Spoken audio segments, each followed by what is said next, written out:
اعوذ باللہ من الشیطان الرجیم بسم اللہ الرحمن الرحیم۔ اب یہ جو سورہ مدثر ہے اس میں البتہ اس کی پہلی 3 آیات بڑی اہم ہیں اور اس کو اچھی طرح سمجھ لیجئے۔ ایک ایک آیت کو سمجھیے، یا ایھا المزمل یا ایھا المدثر، ان دونوں سے ایک بات سمجھ لیجئے کہ حضور کی زندگی کا ایک خاص دور ہے جو ان کے پس منظر میں ہے، جب آپ پر غور و فکر کا، سوچ بچار کا غلبہ ہو گیا تھا۔ آپ ایک بڑے عملی انسان تھے، میں آپ کو بتا چکا ہوں۔ بچپن اسرت میں گزرا ہے، پھر لڑکپن اور پھر اور جو ہے جس کو ہم کہتے ہیں ایڈولسنس، وہ بھی سخت مشقت میں گزری ہے۔ پھر آپ نے کاروبار کیا ہے تو ایک سمجھیے کہ ملازم کی حیثیت سے یا عامل کی حیثیت سے کیا ہے۔ سرمایہ آپ کے پاس تو تھا نہیں، سرمایہ دوسروں کا ہوتا تھا۔ پھر ایسا ہوا ہے کہ اللہ تعالیٰ نے حضرت خدیجہ رضی اللہ تعالیٰ عنہا کا رجحان پیدا کر دیا، شادی ہو گئی، تو کم سے کم یہ کہ دنیاوی اعتبار سے، مالی اعتبار سے آپ اب اطمینان بخش صورت پیدا ہو گئی۔ پھر آپ نے کاروبار کیا، کھل کر کاروبار کیا، لیکن اچانک حضرت عائشہ صدیقہ فرماتی ہیں جب آپ کی عمر شریف 40 برس کے لگ بھگ ہوئی تو آپ کے اندر خلوت گزینی محبوب ہو گئی۔ حبب الیہ خلا، ملنا جلنا اب طبیعت مائل نہیں ہے۔ پہلے ہم کہہ سکتے ہیں کسی طور سے ایکسٹروورٹ انداز بھی تھا، لیکن اب اس کا وہ بیلنسنگ پارٹ آ رہا ہے انٹروورٹ کا۔ اب غور و فکر اندرونی، میرے نزدیک ایک ہی فرد نوع بشر ہے جو کلیتاً بیلنسڈ ہے انٹروورٹ اور ایکسٹروورٹس کے درمیان، اور وہ محمد رسول اللہ ہے، ایک ہی۔ بہرحال اس پر جو دور آیا سوچ بچار کا، تو جو آپ غار حرا میں جا کر بیٹھتے تو کیا کرتے تھے؟ الفاظ حدیث میں آئے ہیں، حضرت عائشہ سے جو منقول ہے، کانا یتحنس فی، وہاں کچھ عبادت کرتے تھے۔ اب عبادت کیا کرتے تھے؟ تو شارحین حدیث کا اس پر اتفاق ہے کہ کانا تحنس ہی تعبد ہی فی غار حرا التفکر والاعتبار، غور و فکر، سوچ بچار، یہ کیا ہے، معاشرے کی حالت کیا ہے، اخلاقی زوال کی انتہا ہے، اس پر غور و فکر۔ کہ اسی عرصے میں پھر وحی آئی، اس پر ایک اور، اس غور و فکر پر ایک تشویش، ایک بوجھ، ایک ذمہ داری کا احساس۔ یہ 2 چیزیں جب مل گئیں تو اب آپ کی طبیعت میں جب کسی شخص کے اوپر اس طرح سے تفکر کا غلبہ ہو جائے، متفکر ہو جائے وہ، اور وہ پھر کہیں کمبل لیا لیٹ گئے، کہیں اور اسی طریقے سے، تو یہ جو سوچ بچار کا دور تھا اس کی گویا کہ تعبیر کی گئی، یا ایھا المزمل قوم، اب کھڑے ہو جاؤ۔ یہ سوچ بچار کا دور اب ختم ہو جانا چاہیے، اب آپ کی عملی زندگی کا آغاز ہے۔ یا ایھا المدثر قم، وہ قیام اللیل، یہ قیام النہار۔ قیام النہار میں جو آپ کے ذمہ رسالت کی ذمہ داری ہے وہ کیا ہے؟ قم فانذر، خبردار کر۔ اس پر ہم بہت غور کر چکے ہیں کہ نبی کی دعوت کے لیے سب سے اہم اصطلاح یہی ہے، انذار۔ سورہ انعام سے شروع ہو گیا تھا، قل اوحی الی ھذا القرآن لانذرکم بہ ومن بلغ، کہہ دیجئے یہ قرآن مجھ پر وحی کیا گیا ہے تاکہ میں اس کے ذریعے سے تمہیں خبردار کروں۔ تو خبردار کرنا کہ یہ نہ سمجھو کہ بس یہ جیسے حیوانات ہیں، یہاں پیدا ہوئے، چرا چگا، ختم ہو گئے، نسیاں منسیاں ہو گئے، تم حیوان نہیں ہو، کچھ اور ہو۔ تمہارے اندر اللہ نے اپنی روح پھونکی ہے، عظیم ترین امانت کائنات کی، جسے نہ پہاڑ اٹھا سکے نہ آسمان اٹھا سکے، وہ امانت ہے جو تم نے اٹھائی ہے، اور اس امانت کی جواب دہی ہے، ذمہ داری ہے، اس کی اکاؤنٹیبلٹی ہے، تمہیں سب کو مرنے کے بعد اٹھا لیا جائے گا۔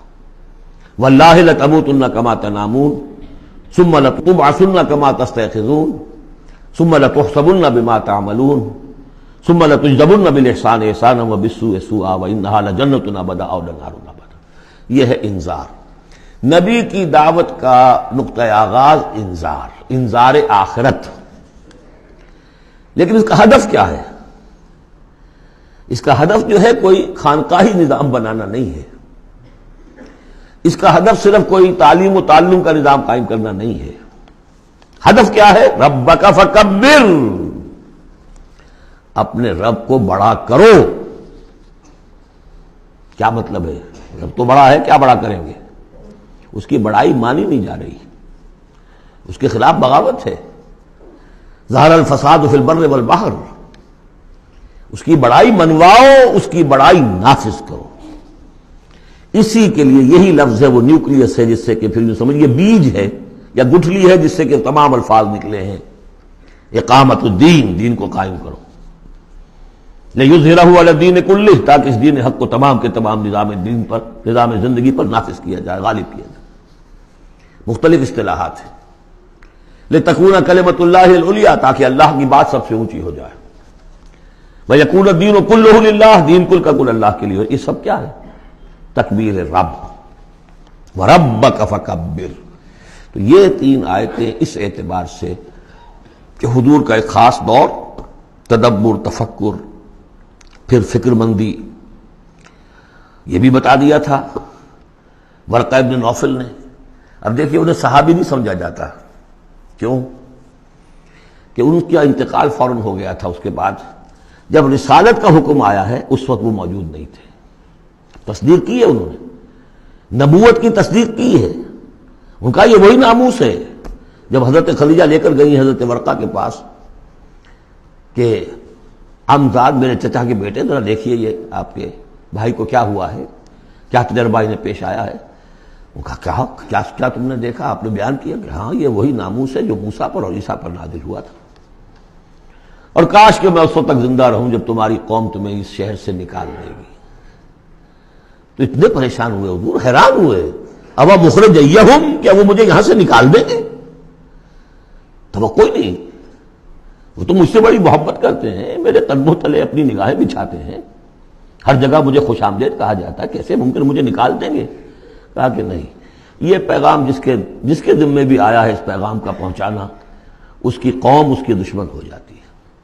تو اب یہ تشویش ہے نا حضور کو۔ یہ دور ہے در حقیقت یا ایھا المزمل قم، یا ایھا المدثر قم۔ اب یہ جوڑے ہونے کا کانسیپٹ بھی سامنے ہو گیا، وہ قم اللیل ہے اور یہ قم فی النہار ہے۔ یہاں دعوت اور رسالت کا معاملہ ہے، کیونکہ ان آیات کے نزول سے قبل ابھی آپ کو اپنی دعوت کی تبلیغ کا حکم ملا ہی نہیں تھا۔ تو چونکہ ورقہ ابن نوفل کا انتقال ہو گیا، ان کا شمار جو ہے صحابہ میں نہیں ہوتا۔ اب اس کے بعد مزید جو آیات ہیں، وَثِیَابَکَ فَطَہِّرْ، اپنے کپڑوں کو پاک کر رکھنے کا اہتمام کیجیے۔ اب ان کی بہت صوفیانہ طرز پہ بھی تعبیر کی گئی ہے۔ ثیاب سے مطلب جو ہے وہ کپڑے نہیں ہیں صرف، بلکہ دل بھی ہے۔ وَالرُّجْزَ فَاہْجُرْ، ہر قسم کی گندگی سے، گندگی ظاہری ہو اور یا باطنی ہو۔ باطنی گندگی ہے کہ اللہ کے سوا کسی اور سے لو لگی ہوئی ہو، اس شرک کو اندر سے کاٹیے، اور کوئی نجاست ہے تو اس کو باہر سے صاف کیجیے۔ وَلَا تَمْنُنْ تَسْتَكْثِرْ، اور دیکھیے ایسا نہ کیجیے کہ کسی پر احسان دھرے کہ آپ کو جواب میں اس سے بھلا خیر کوئی ملے۔ آدمی کرتا ہے میں دے رہا ہوں یہ ملے گا واپس، یہ بھی کبھی دے گا، آپ اس کو زیادہ چاہنے کی توقع میں نہ دیجیے۔ یہ تو عام ترجمہ کیا گیا ہے، لیکن مجھے پسند ہے جو مولانا اصلاحی صاحب نے ترجمہ کیا ہے۔ وَلَا تَمْنَنْ، منن کے معنی توڑنے کی بھی ہوتے ہیں، کاٹ دینا۔ وَلَا تَمْنُنْ، دیکھو اپنی اس جد و جہد کو، اپنی اس جو بھی آپ کے ذمہ فرض منصبی عائد کیا گیا ہے اس کے ضمن میں اپنی کوشش کو منقطع نہ کر دینا، جو بھی حالات ہوں جاری رکھنا۔ تستکثر، بہت بڑے نتیجے نکلیں گے انشاءاللہ، کثرت کے ساتھ آپ کو وقت تو لگے گا، لیکن یہ کہ پھر آپ کا جو ہے بول بالا ہوگا۔ وَلِرَبِّكَ فَاصْبِرْ، اور اپنے رب کے لیے صبر کیجیے۔ اور یہ میں عرض کر چکا ہوں، صبر کے ساتھ لام آ جائے تو انتظار کیجیے، اپنے رب کے حکم کا انتظار کیا کیجیے، جو بھی حکم آئے اس پر عمل کیجیے۔ یہ 7 آیات ہیں۔ تو یوں سمجھیے کہ اس سورت کا ایک خاص جو ہے مناسبت قائم ہوتی ہے سورہ علق سے۔ پہلے حصے میں تو حضور سے یہ خطاب آ گیا، مکمل ہو گیا 7 آیات میں۔ صدق اللہ العظیم۔